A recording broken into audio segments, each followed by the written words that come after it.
PSC tips and ട്രിക്സിലേക്ക് ഏവർക്കും സ്വാഗതം. വരുന്ന LDC 2024, LGS 2024 എക്സാംസിന് വേണ്ടി പ്രിപ്പയർ ചെയ്യുന്നവർക്ക് വേണ്ടിയിട്ടുള്ള സിലബസ് പ്രകാരമുള്ള ഫ്രീ ക്ലാസ്സുകൾ നമ്മുടെ ചാനലിലൂടെ സ്റ്റാർട്ട് ചെയ്തിട്ടുണ്ട്. ഒരു ദിവസം 6 ക്ലാസ്സുകൾ വെച്ചാണ് നമ്മൾ നൽകുന്നത്. അപ്പോൾ ക്ലാസ്സിൻ്റെ സമയം ഞാനൊന്ന് പറയാം. കാലത്ത് 6 മണിക്കൊരു ക്ലാസ്, 9 മണിക്കൊരു ക്ലാസ്, 12 മണി, പിന്നെ 3 മണി, രാത്രി 8 മണി, 10:30 ഇങ്ങനെയാണ് 6 ക്ലാസ്സുകൾ വരുന്നത്. അതിൽ രാത്രി 8 മണിയുടെയും 10:30യുടെയും ക്ലാസ് എന്ന് പറയുന്നത് ലൈവ് ക്ലാസ് ആണ്. 8 മണിക്ക് PYQ ഡിസ്കഷനും രാത്രി 10:30ക്ക് എക്സ്പെക്റ്റഡ് കറണ്ട് അഫയേഴ്സിൻ്റെ ക്ലാസ് ആണ്. കൂടാതെ നമ്മൾ ഒരു ദിവസത്തിൽ തന്നെ മാത്സ്, ഇംഗ്ലീഷ്, മലയാളം, അതുപോലെ കലാകായികം, സാഹിത്യം എന്ന് പറയുന്ന പോർഷൻസ്, GK പോർഷൻസ്, ഇതെല്ലാം കൂടെ കറണ്ട് അഫയേഴ്സ് ഇതെല്ലാം കൂടെ കവർ ചെയ്തിട്ടാണ് 6 ക്ലാസ്സുകൾ പ്രൊവൈഡ് ചെയ്യുന്നത്. അപ്പോൾ കൃത്യമായിട്ട് സിസ്റ്റമാറ്റിക് ആയിട്ട് ക്ലാസ് ഫോളോ ചെയ്യുക. നോട്ട്സ് തയ്യാറാക്കിയിട്ട് വേണം പഠിക്കാനായിട്ട്. ക്ലാസ് കാണുമ്പോൾ തന്നെ നിങ്ങൾ നോട്ട് പ്രിപ്പയർ ചെയ്യുക. റിവിഷന് നോട്ട്സ് വേണം നിങ്ങൾ യൂസ് ചെയ്യാൻ വേണ്ടിയിട്ട്. ഓക്കെ അല്ലേ? അപ്പോൾ നമുക്ക് ഇന്നത്തെ ക്ലാസ്സിലോട്ട് കിടക്കാം. ഇന്നത്തെ ക്ലാസ് എന്ന് പറയുന്നത് ഇന്ത്യയുടെ സംസ്ഥാനങ്ങൾ നമ്മൾ പഠിച്ചുകൊണ്ടിരിക്കുകയാണ് അല്ലേ. അപ്പോൾ ഓൾറെഡി നമ്മൾ ഏകദേശം ഒരു 15ഓളം സംസ്ഥാനങ്ങൾ പഠിച്ചു. അപ്പോൾ ഇന്ന് നമ്മൾ 2 സംസ്ഥാനങ്ങളാണ് പഠിക്കാൻ വേണ്ടി പോകുന്നത്. ഒന്ന് മേഘാലയ, 2 മണിപ്പൂർ എന്നിങ്ങനെ 2 സംസ്ഥാനങ്ങളെക്കുറിച്ച് നമ്മൾ വളരെ ഡീറ്റെയിൽഡ് ആയിട്ട് പഠിക്കാൻ വേണ്ടി പോവുകയാണ്. അപ്പോൾ ക്ലാസ് കാണാൻ നോട്ട്സ് തയ്യാറാക്കിയിട്ട് പഠിക്കാം. പിന്നെ നമ്മുടെ ക്ലാസ്സിലൊക്കെ ഇഷ്ടമാവുന്നുണ്ടെങ്കിൽ ഒന്ന് ലൈക്ക് ചെയ്തിട്ട് പോകാം കേട്ടോ. പിന്നെ ഫ്രണ്ട്സിനൊക്കെ ഷെയർ ചെയ്ത് കൊടുക്കുക. എന്തെങ്കിലും സജഷൻസ് ഉണ്ടെങ്കിൽ താഴെ കമൻ്റ് ആയിട്ട് അറിയിക്കാം. ഓക്കെ, അപ്പോൾ നമുക്ക് മേഘാലയ, മണിപ്പൂർ എന്നീ സംസ്ഥാനങ്ങളെക്കുറിച്ച് നോക്കാം. മേഘാലയ സംസ്ഥാനം രൂപീകൃതമായ വർഷം നമ്മളോട് ചോദിച്ചു കഴിഞ്ഞാൽ 1972 ജനുവരി 21-നാണ്. 1972 ജനുവരി 21-നാണ് മേഘാലയ സംസ്ഥാനം രൂപീകൃതമാവുന്നത്. തലസ്ഥാനം എവിടെയാണ്? മേഘാലയയുടെ തലസ്ഥാനം ഷില്ലോങ് ആണ് കേട്ടോ. മേഘാലയയുടെ തലസ്ഥാനം എവിടെയാണ്? ഷില്ലോങ് ആണ്. മേഘാലയയിലെ പ്രധാനപ്പെട്ട ഭാഷകളാണ് ഖാസി, ഗാരോ, ഇംഗ്ലീഷ് എന്നിവ. ഖാസി, ഗാരോ, ഇംഗ്ലീഷ് എന്നിവയാണ് മേഘാലയയിലെ പ്രധാനപ്പെട്ട ഭാഷകൾ. ഇനി ഇവിടെയുള്ള പ്രധാനപ്പെട്ട നദികൾ ഏതൊക്കെയാണ്? സിറാങ് എന്ന് പറയുന്ന നദിയുണ്ട്. മാണ്ട എന്ന് പറയുന്ന നദി, കപിലി, കുപ്ലി ഇത്രയും നദികളാണ് മേഘാലയയിലെ പ്രധാനപ്പെട്ട നദികൾ. സിറാങ്, മാണ്ട, കപിലി, കുപ്ലി എന്നീ നദികളാണ്. ഈ മേഘാലയ എന്ന് പറയുന്ന വാക്കിന്റെ അർത്ഥം എന്താണെന്നറിയോ? മേഘങ്ങളുടെ വീട് എന്നാണ്. മേഘങ്ങളുടെ വീട് എന്ന അർത്ഥമാണ് മേഘാലയക്കുള്ളത്. മേഘാലയ. ഈ മേഘാലയ എന്ന് പറയുന്ന പേരിന് രൂപം നൽകിയത് ടിബ പ്രകാശ് ചാറ്റർജി ആണ്. ടിബ പ്രകാശ്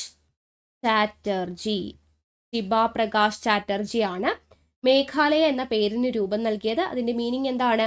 മേഘങ്ങളുടെ വീട് എന്നാണ് അർത്ഥം വരുന്നത്.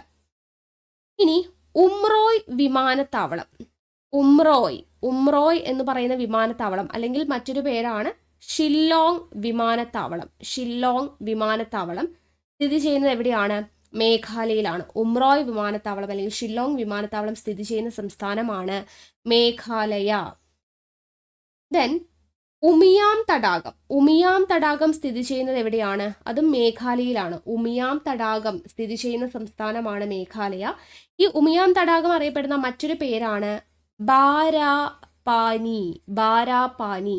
ബാരാപാനി എന്നറിയപ്പെടുന്ന ഉമിയാം തടാകം സ്ഥിതി ചെയ്യുന്ന സംസ്ഥാനമാണ് മേഘാലയ എന്ന് പറയുന്നത്. അതുപോലെ നോക്രക് ദേശീയോദ്യാനം സ്ഥിതി ചെയ്യുന്നത് മേഘാലയയിലാണ്. ഓക്കെ, അപ്പൊ എന്തൊക്കെയാണ് നമ്മൾ പഠിച്ചത്? ഉംറോയ് വിമാനത്താവളം അഥവാ ഷില്ലോങ് വിമാനത്താവളം സ്ഥിതി ചെയ്യുന്നത് മേഘാലയയിലാണ്. ബാരാപാനി എന്നറിയപ്പെടുന്ന ഉമിയാം തടാകം സ്ഥിതി ചെയ്യുന്ന സംസ്ഥാനമാണ് മേഘാലയ. നോക്രക് ദേശീയോദ്യാനം സ്ഥിതി ചെയ്യുന്ന സംസ്ഥാനമാണ് മേഘാലയ. ഇനി ആസാം റൈഫിൾസിന്റെ ആസ്ഥാനം ഷില്ലോങ് ആണ്. ആസാം റൈഫിൾസിന്റെ ആസ്ഥാനം എവിടെയാണ്? ഷില്ലോങ് ആണ് എന്നുള്ളത് ഓർത്തിരിക്കുക കേട്ടോ. ആസാം റൈഫിൾസിന്റെ ആസ്ഥാനം എന്ന് പറയുന്നത് എവിടെയാണ്? ഷില്ലോങ് ആണ്. എന്താണ് ഇപ്പൊ ഈ ആസാം റൈഫിൾസ് എന്ന് പറയുന്നത്? അതായത് വടക്ക് കിഴക്കിന്റെ കാവൽക്കാർ എന്നറിയപ്പെടുന്ന അർദ്ധ സൈനിക വിഭാഗമാണ്.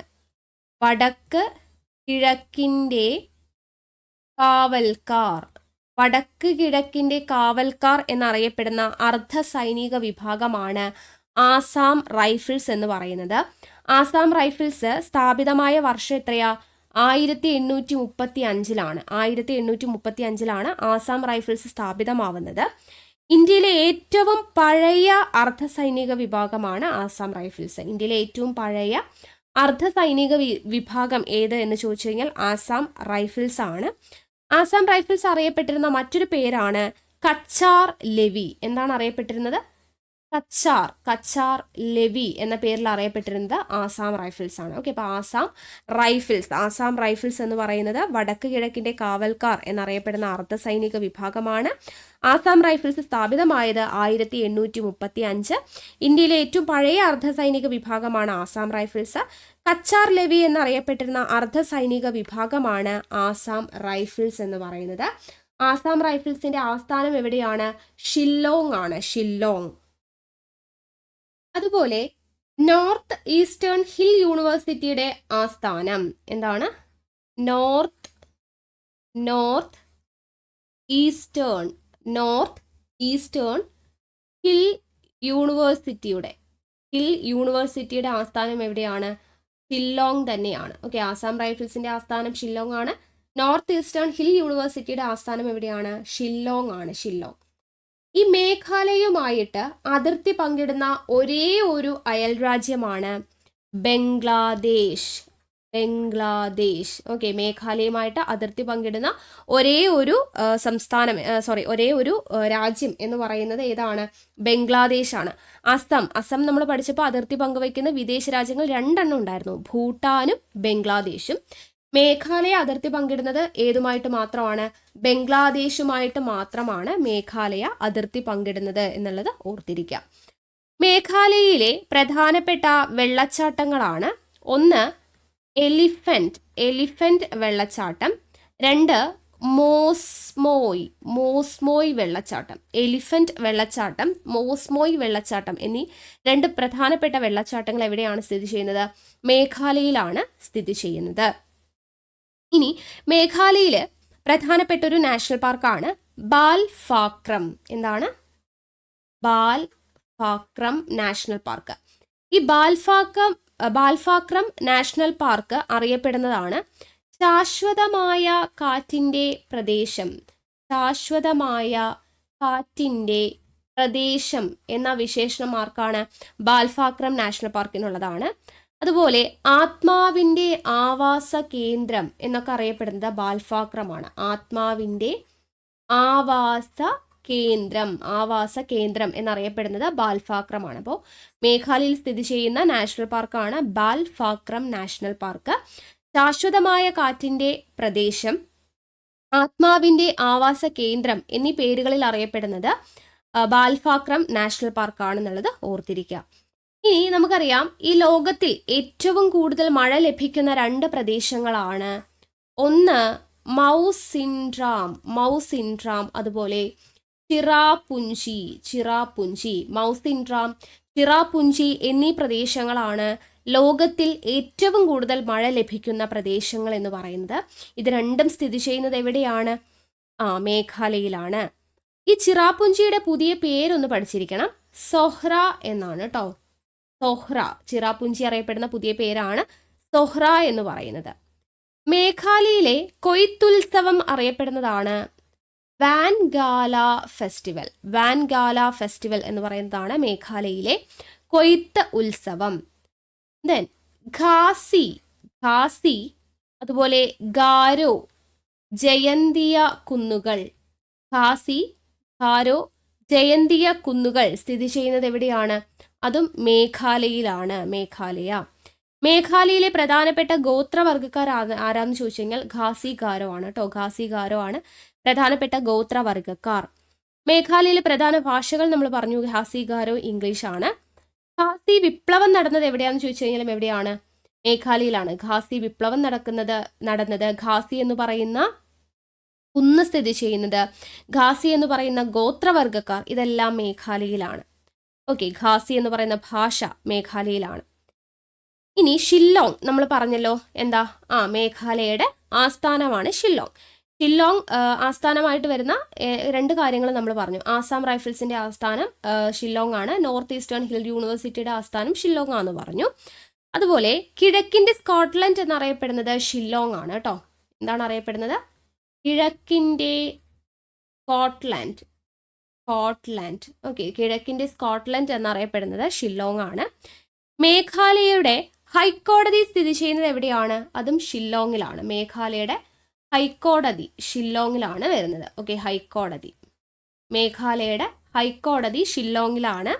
2013 മാർച്ച് 25 ഹൈക്കോടതി നിലവിൽ വരുന്നത്. മേഘാലയയുടെ ഹൈക്കോടതി ഷില്ലോങ്ങിലാണ്. 2013 മാർച്ച് 25 നിലവിൽ വരുന്നത്. വ്യോമസേനയുടെ കിഴക്കൻ കമാൻഡിന്റെ ആസ്ഥാനം എവിടെയാണ്? ഷില്ലോങ്ങിലാണ് കേട്ടോ. വ്യോമസേനയുടെ കിഴക്കൻ കമാൻഡിന്റെ ആസ്ഥാനം, വ്യോമസേനയുടെ കിഴക്കൻ കമാൻഡിന്റെ ആസ്ഥാനം എവിടെയാണ്? ഷില്ലോങ് ആണ്. North eastern Indira Gandhi regional health and medical സയൻസിന്റെ ആസ്ഥാനം എവിടെയാ? അതും ഷില്ലോങ്ങിലാണ്. എന്താണ്? North eastern north eastern Indira Gandhi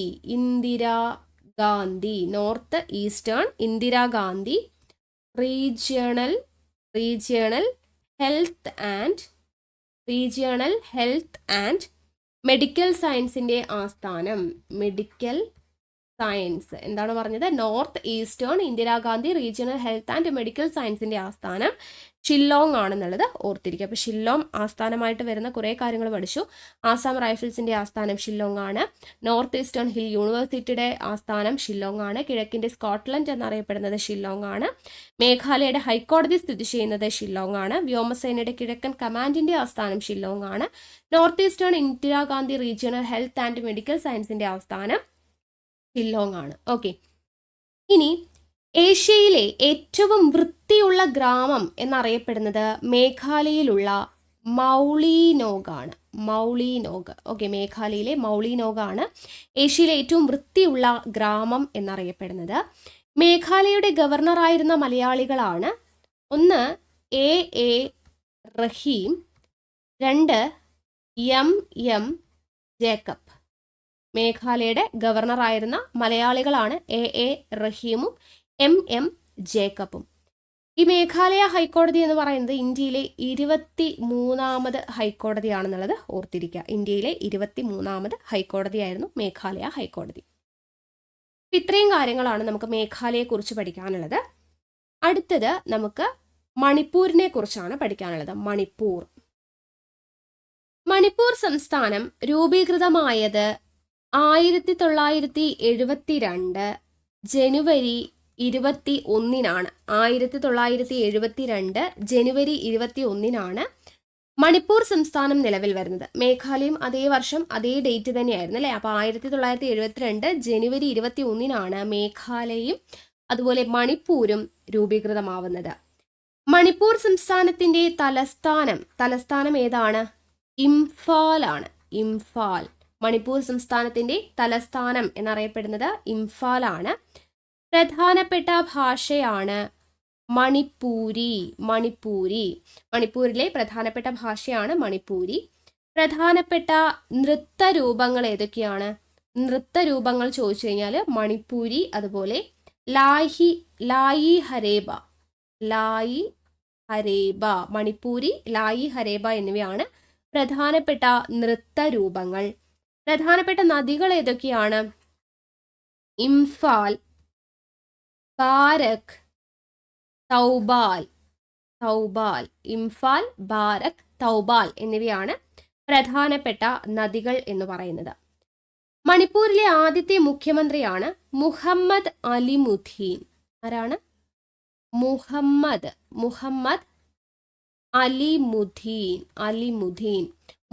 Alimuddin ആണ് മണിപ്പൂരിലെ ആദ്യത്തെ മുഖ്യമന്ത്രി. ഇന്ത്യയുടെ രത്നം എന്ന് നെഹ്റു വിശേഷിപ്പിച്ച സംസ്ഥാനമാണ് മണിപ്പൂർ. ഇന്ത്യയുടെ രത്നം എന്ന് മണിപ്പൂരിനെ വിശേഷിപ്പിച്ചത് ആരാണ്? നെഹ്റു ആണ്. അപ്പൊ ഇന്ത്യയുടെ രത്നം എന്ന് നെഹ്റു വിശേഷിപ്പിച്ച സംസ്ഥാനമാണ് മണിപ്പൂർ എന്ന് പറയുന്നത്. മാവോ ഹിൽ സ്റ്റേഷൻ സ്ഥിതി ചെയ്യുന്ന സംസ്ഥാനമാണ് മണിപ്പൂർ. മാവോ ഹിൽ സ്റ്റേഷൻ സ്ഥിതി ചെയ്യുന്നത് എവിടെയാണ്? മണിപ്പൂരാണ്. മണിപ്പൂരിൻ്റെ പ്രവേശന കവാടം എന്നറിയപ്പെടുന്നതാണ് മാവോ. ഓക്കെ, പ്രവേശന കവാടം എന്നറിയപ്പെടുന്നത് മാവോ ആണ്. ഇന്ത്യയിലെ ഏക ഒഴുകുന്ന ദേശീയോദ്യാനമാണ് കീബുൾ ലംജാവോ ആണ് ഇന്ത്യയിലെ ഏക ഒഴുകുന്ന ദേശീയോദ്യാനം. ഇത് സ്ഥിതി ചെയ്യുന്ന എവിടെയാണ്? മണിപ്പൂരിലെ ലോക്തക് തടാകത്തിലാണ്. ഇത് പ്രീവിയസ് ഇയർ ക്വസ്റ്റ്യൻ ആണ് കേട്ടോ. ലോക്തക് തടാകം, കീബുൾ ലംജാവോ എന്ന് പറയുന്ന ഇന്ത്യയിലെ ഏക ഒഴുകുന്ന ദേശീയോദ്യാനം കീബുൾ ലംജാവോ സ്ഥിതി ചെയ്യുന്നത് മണിപ്പൂരിലെ ലോക്തക് തടാകത്തിലാണ്. ലോക്തക് തടാകം. ഈ ലോക്തക് തടാകം ഉണ്ടല്ലോ, അതിലെ സംരക്ഷിത മൃഗമാണ് സാങ് ഗായ് മാൻ ആണ് ലോക്തക് തടാകത്തിലെ സംരക്ഷിത മൃഗം എന്ന് പറയുന്നത്. കിഴക്കേ ഇന്ത്യയിലെ ഏറ്റവും വലിയ ശുദ്ധജല തടാകമാണ് ലോക്തക് തടാകം. കിഴക്കേ ഇന്ത്യയിലെ ഏറ്റവും വലിയ ശുദ്ധജല തടാകമാണ് ലോക്തക് തടാകം എന്ന് അറിയപ്പെടുന്നത്. ഇനി 12 ബോക്സ് ഓഫ് മണിപ്പൂർ എന്നറിയപ്പെടുന്നത് എന്താണ്? 12 ബോക്സ് ഓഫ് മണിപ്പൂർ എന്നറിയപ്പെടുന്നത് മണിപ്പൂർ സുവോളജിക്കൽ പാർക്കാണ്. 12 ബോക്സ് ഓഫ് മണിപ്പൂർ എന്ന് അറിയപ്പെടുന്നത്. ഇന്ത്യയുടെ സ്വിറ്റ്സർലാൻഡ് എന്ന മണിപ്പൂരിനെ വിശേഷിപ്പിച്ചത് ആരാണ്? വിശേഷിപ്പിച്ച വൈസ്രോയി ആണ് ഇർവിൻ പ്രഭു ആണ് ഇന്ത്യയുടെ സ്വിറ്റ്സർലാൻഡ് എന്ന് മണിപ്പൂരിനെ വിശേഷിപ്പിച്ചത്. ഇന്ത്യയുടെ സ്വിറ്റ്സർലാൻഡ് എന്ന മണിപ്പൂരിനെ വിശേഷിപ്പിച്ച വൈസ്രോയി ആരാണ്? ഇർവിൻ പ്രഭു. പൂർണ്ണമായും സ്ത്രീകൾ നടത്തുന്ന ഇന്ത്യയിലെ തന്നെ ഏറ്റവും വലിയ മാർക്കറ്റാണ് കൊയിറാം ബന്ദ് ബസാർ എന്ന് പറയുന്നത് പൂർണ്ണമായും സ്ത്രീകൾ നടത്തുന്ന ഇന്ത്യയിലെ തന്നെ ഏറ്റവും വലിയ മാർക്കറ്റാണ്. അത് സ്ഥിതി ചെയ്യുന്നത് മണിപ്പൂരിൻ്റെ തലസ്ഥാനമായ ഇംഫാലിലാണ്. ഓക്കെ, അപ്പോൾ പൂർണ്ണമായും സ്ത്രീകൾ നടത്തുന്ന ഇന്ത്യയിലെ തന്നെ ഏറ്റവും വലിയ മാർക്കറ്റാണ് കൊയിറാം ബന്ദ് ബസാർ. അത് സ്ഥിതി ചെയ്യുന്നത് ഇംഫാലിലാണ്. പ്രസിദ്ധമായ കാംഗ്ലേ കോട്ട സ്ഥിതി ചെയ്യുന്നതും എവിടെയാണ്? ഇംഫാലിലാണ് കേട്ടോ. പ്രസിദ്ധമായിട്ടുള്ള കാംഗ്ലേ കോട്ട സ്ഥിതി ചെയ്യുന്നതും ഇംഫാലിലാണ്. ശ്രീകൃഷ്ണന്റെ ജീവിത സന്ദർഭങ്ങൾ ഉൾക്കൊള്ളുന്ന മണിപ്പൂരിലെ നൃത്തമാണ് മണിപ്പൂരി എന്ന് പറയുന്ന നൃത്തരൂപം നമ്മൾ പഠിച്ചു.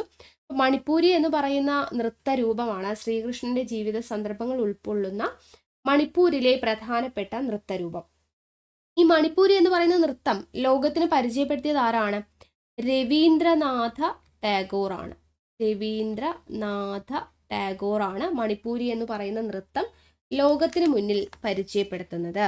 ഓക്കെ, ദെൻ മണിപ്പൂരിൽ നിലനിന്നിരുന്ന പുരാതന രാജവംശമാണ് നിങ് തൗജ രാജവംശം. എന്താണ്? നിങ് തൗജ രാജവംശമാണ് മണിപ്പൂരിൽ നിലനിന്നിരുന്ന പുരാതന രാജവംശം എന്ന് പറയുന്നത്. തന്റെ രാജ്യത്തിന് മണിപ്പൂർ എന്ന പേര് നൽകിയ രാജാവ് ആരാണ്? ഗരീബ്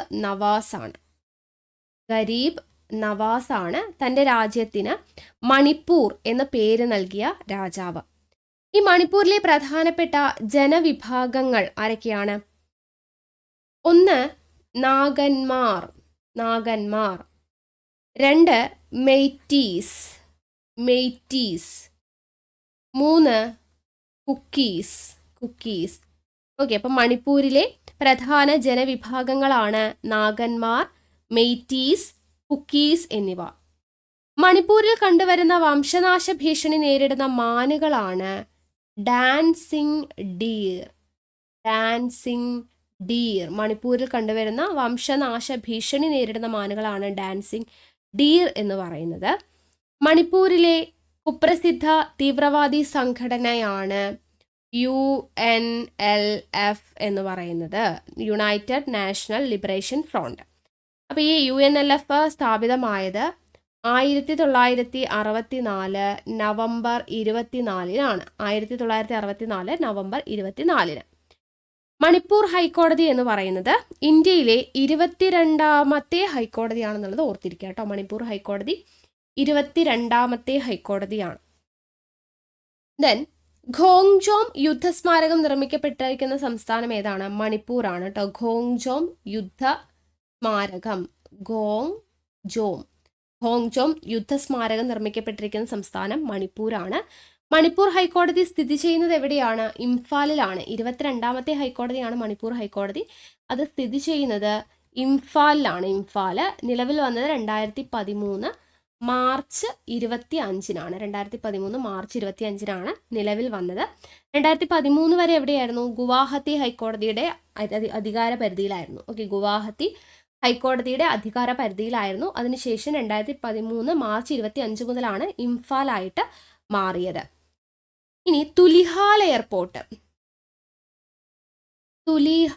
തുലിഹാൽ എയർപോർട്ട് സ്ഥിതി ചെയ്യുന്ന സംസ്ഥാനമാണ് മണിപ്പൂർ. ഇന്ത്യയിലെ ആദ്യത്തെ സെൻട്രൽ അഗ്രികൾച്ചറൽ യൂണിവേഴ്സിറ്റി സ്ഥാപിതമായത്. സെൻട്രൽ അഗ്രികൾച്ചർ യൂണിവേഴ്സിറ്റി സ്ഥാപിതമാവുന്നത് എവിടെയാണ്? ഇംഫാലിലാണ്. മണിപ്പൂരിന്റെ തലസ്ഥാനമായിട്ടുള്ള ഇംഫാലിലാണ് ഇന്ത്യയിലെ ആദ്യത്തെ സെൻട്രൽ അഗ്രികൾച്ചർ യൂണിവേഴ്സിറ്റി സ്ഥാപിതമാവുന്നത്. ഇന്ത്യയിൽ എവിടെയാണ് കോമൺവെൽത്ത് സെമിത്തേരി സ്ഥിതി ചെയ്യുന്നത് എന്ന് ചോദിച്ചു കഴിഞ്ഞാൽ, കോമൺവെൽത്ത് സെമിത്തേരി ഇന്ത്യയിൽ എവിടെയാണ് കോമൺവെൽത്ത് സെമിത്തേരി സ്ഥിതി ചെയ്യുന്നത് ചോദിച്ചു കഴിഞ്ഞാൽ എവിടെയാണ്? അതും മണിപ്പൂരിലാണ്. മണിപ്പൂർ. അപ്പോൾ മണിപ്പൂരിനെ കുറിച്ച് നമ്മൾ പഠിക്കുന്ന സമയത്ത് ഇപ്പം ഇത്രയും കാര്യങ്ങൾ പറഞ്ഞു, എല്ലാ പോയിന്റ്സും ഇമ്പോർട്ടൻ്റ് ആണ്. മണിപ്പൂരിനെ കുറിച്ച് പഠിക്കുമ്പോൾ ഒഴിവാക്കാൻ പറ്റില്ലാത്ത ഒരു വനിതയുണ്ട്. ആരാണ്? മണിപ്പൂരിൻ്റെ ഉരുക്കു വനിത എന്നറിയപ്പെടുന്ന ഇറോം ശർമിള. ഒരുപാട് തവണ ചോദിച്ചിട്ടുള്ളതാണ്. മണിപ്പൂരിൻ്റെ ഉരുക്കു വനിത എന്നറിയപ്പെടുന്നത് ഇറോം ശർമിളയാണ്. മണിപ്പൂരിൻ്റെ ഉരുക്കു വനിത എന്നറിയപ്പെടുന്നത് ഇറോം ശർമിളയാണ്. മെൻ ഗൗബി എന്നറിയപ്പെടുന്നതും ഇറോം ശർമിളയാണ് കേട്ടോ. മെൻ ഗൗബി എന്നറിയപ്പെടുന്നത് ഇറോം ശർമിളയാണ്. വടക്ക് കിഴക്കൻ സംസ്ഥാനങ്ങളിൽ നിലനിൽക്കുന്ന ഒരു പ്രത്യേക സൈനിക അധികാര നിയമമുണ്ട്. അതിൻ്റെ പേരാണ് അഫ്സ്പ. അഫ്സ്പ. അപ്പോൾ ഈ അഫ്സ എന്ന് പറയുന്ന നിയമത്തിനെതിരെയാണ് ആര് നിരാഹാര സമരം നടത്തിയത്?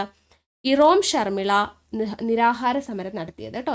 ഇറോം ശർമിള നിരാഹാര സമരം നടത്തിയത് അഫ്സ്പ എന്ന് പറയുന്ന നിയമത്തിനെതിരെയാണ്. എന്താണ് ഈ അഫ്സ്പ എന്ന് പറഞ്ഞു കഴിഞ്ഞാൽ? Armed forces